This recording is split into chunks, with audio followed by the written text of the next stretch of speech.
Welcome to Psychology Lesson 1, and in this lecture we are going to talk about Introduction to Psychology. तो ये जो psychology एक term है, ये दो ग्रीक लेटर्स हैं, साइकी और लोगस. इन दोनों से मिलकर बनता है. साइकी का मीनिंग माइंड, सोल और स्पिरिट, जबकि लोगस का मीनिंग है डिस्कोर्स और स्टडी. माइंड, सोल और स्पिरिट ये सिनोनिमस वर्ड्स हैं, मतलब ऑलमोस्ट इनका एक ही मीनिंग है. और लोगस डिस्कोर्स और स्टडी, मतलब किसी भी चीज़ की स्टडी को हम लोगस कहते हैं. जैसे बायोलॉजी स्टडी ऑफ लाइफ, ठीक है. Cosmology study of Cosmos. अब आते हैं डेफिनेशन ऑफ साइकोलॉजी पे. तो साइकोलॉजी की डेफिनेशन में 3 मेजर कंपोनेंट्स हैं. एक है साइंटिफिक स्टडी, एक है मेंटल प्रोसेसेस और एक है बिहेवियर. ये बाय द वे कह सकते हैं कि most concise definition of psychology है. मतलब इससे छोटी और इससे जामे किस्म की डेफिनेशन आपको साइकोलॉजी की नहीं मिलेगी. बाकी और भी डेफिनेशंस हैं जो कि बहुत लेंथी हैं और बहुत से एरियाज़ को कवर करती हैं, मगर यहाँ पे ये जो 2 मेजर कंपोनेंट्स हैं, मेंटल प्रोसेसेस और बिहेवियर, ये बाकी सारे सब एरियाज़ को कवर कर लेते हैं. अच्छा, साइंटिफिक स्टडी के बारे में बात करने से पहले हम मेंटल प्रोसेसेस और बिहेवियर को देख लेते हैं. अच्छा, बिहेवियर हमारा कोई भी एक्शन होता है. बिहेवियर्स एक्चुअली क्या होते हैं? एक्शंस.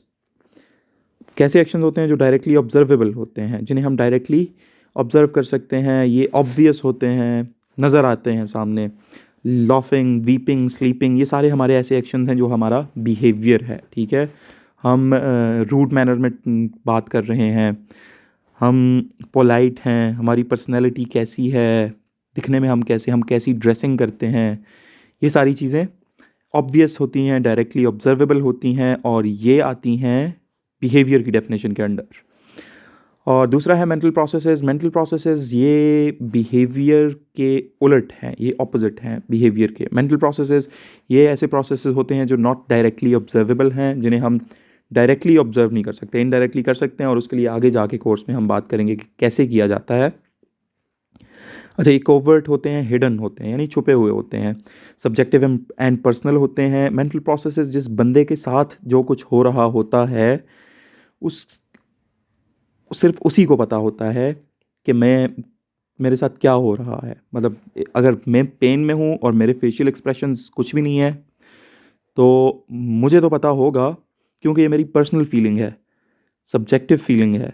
मतलब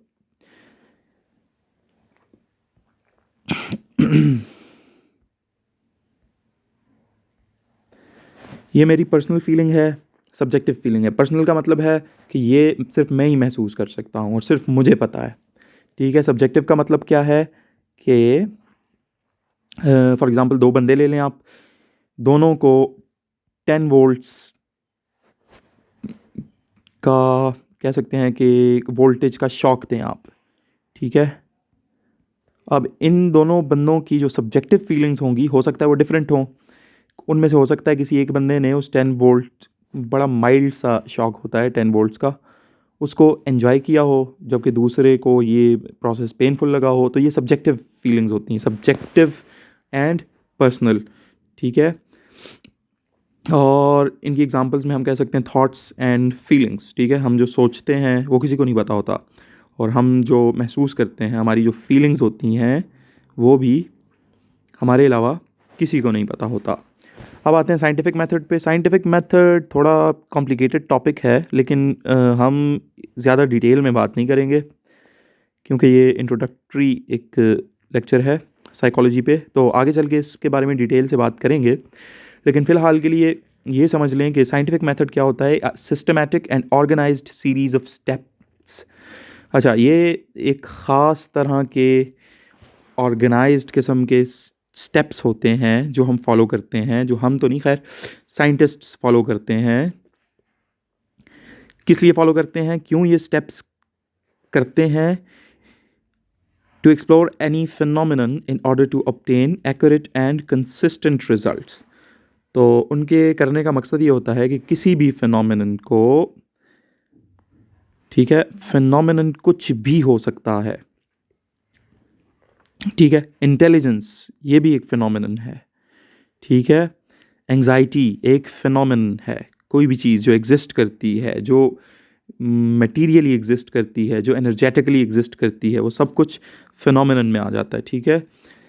तो किसी भी फिनोमिनन को एक्सप्लोर करने के लिए और उसके बारे में accurate and consistent results obtain करने के लिए जो साइंटिस्ट्स जो एक सिस्टमैटिक और ऑर्गेनाइज्ड सीरीज ऑफ स्टेप्स के थ्रू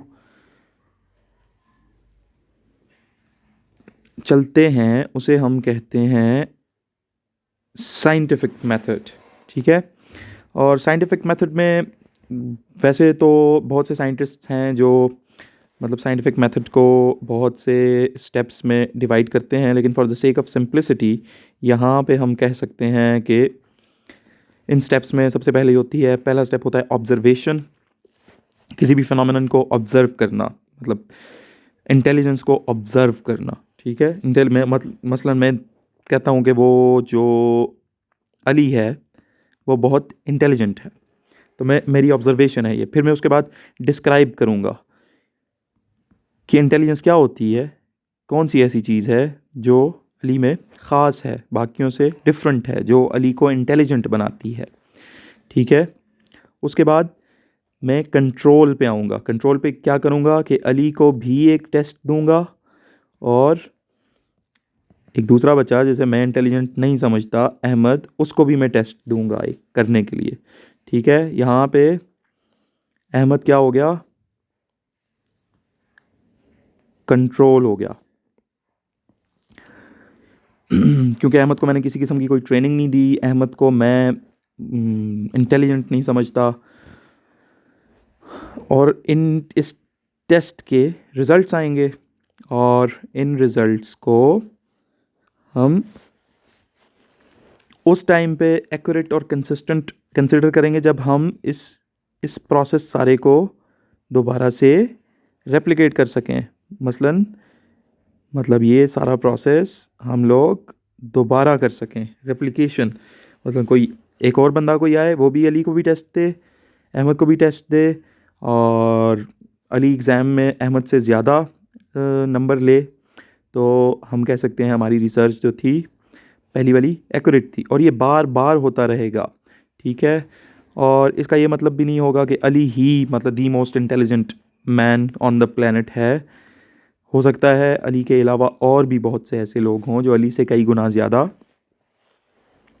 इंटेलिजेंट हों।